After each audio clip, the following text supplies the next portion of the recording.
আমি যদি নিজেই থাকতাম ইনস্ট্যান্ট যদি এখানে, তুই আমার কাছে জুতার বাড়ি খাইতে আহাত, বুঝছস? তুই যে আঙ্গুল তুলে আমার মার সাথে কথা বলছিস না, তোর এই আঙ্গুল ভাঙে আমি তোর পিছন দিয়ে একদম ভইরা দিতাম। দুই চোট্টা চুট্টি মিলে হচ্ছে চুম্মাচুমি করবে, তাদের চুম্মাচুমি ছাড়া আর কোনো কিছু তোমরা দেখবা না। আজকে সবকিছু বলা দরকার। এতদিন হচ্ছে মানুষকে লাই দিতে দিতে একদম মাথায় তুলে ফেলছি তো। জানোয়ার যেন কোথাকার। তোর বাপ তো আমার এই মাত্র কল দিছিল, তোর বাপ বলে যে আমি একটা জানোয়ার জন্ম দিচ্ছি। আমাদের বাসায় তারা আসছিল আমার ছেলেকে কিডন্যাপ করার জন্য। এক প্রকার বলতে গেলে এটা বাচ্চা চুরি। এই জন্য মনে করো মাথার উপরে উঠে এখন নাচতে আসছে। মানে তিশা যে এমন নিচু পর্যায়ে নেমে গেছে, নিজের বাচ্চার কোনো খবর নেয় না, কিন্তু আমার বাচ্চাকে খবর নিতে খুবই ব্যস্ত, যার কারণে আজকে আমার বাচ্চাকে চুরি পর্যন্ত করতে আসছে। আজকে হচ্ছে আয়াসকে দেখার কোনো কথাই ছিল না।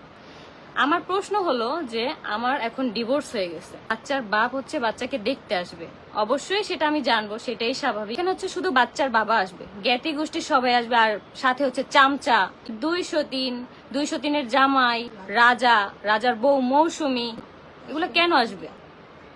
এদের তো আমি আমার বাসার কাজের লোক হিসাবেও রাখবো না। আয়াসের যদি কিছু হইতো আমি কাউরে ছাড় দিতাম না। আমার মা মহিলা মানুষ একজন বাসায় ছিল একা, তার উপরেই এসে হচ্ছে তারা অ্যাটাক করছে। আমার আম্মুর জায়গায় যদি ওইখানে অন্য কেউ থাকতো তাহলে আহাতকে হইতেছে জুতার বাড়ি দিত। তোর এখন তুই করে বলতেছি, তুই আমার কাছে জুতার বাড়ি খাইতি, জানোয়ার যেন কোথাকার।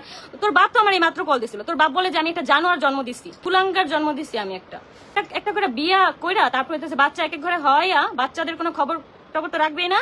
দুই চোট্টা চুট্টির হচ্ছে চুম্মাচুমি দেখবা, আর কোনো কিছু দেখবা না। আমার অ্যাডভোকেটকে পর্যন্ত নক দেয় তিশা যে আপু আপনি এমন ভাবে কথা বলবেন যাতে ওদের মীমাংসা হয়ে যায়। তুই তো লাইভে এসে বলছস আমি বস্তি, তাহলে বস্তির মেয়েকে নিয়ে কেন এত টানাটানি করস?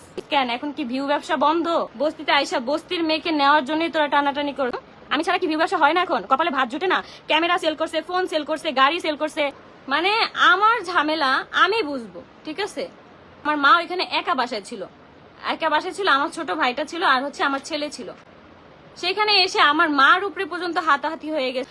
আমার প্রমোশনের কাজের জন্য বাইরে যেতে, আমার ভরণ পোষণ তার তিশা নিবে না, আহাদও নিবে না।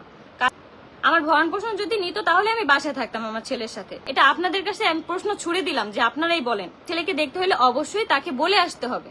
এই কিছুদিন আগে হচ্ছে তিশা আমার ব্যাপারে, আমার ফ্যামিলির ব্যাপারে অনেক ধরনের কথাবার্তা বলছে, যার কারণে হচ্ছে আমি তিশার নামে হচ্ছে একটা জিডি করি, সেখানে মীমাংসা হয়। এইটাই আমি আমার ব্যাপারে যেন ও কোনো ধরনের কথা না বলে।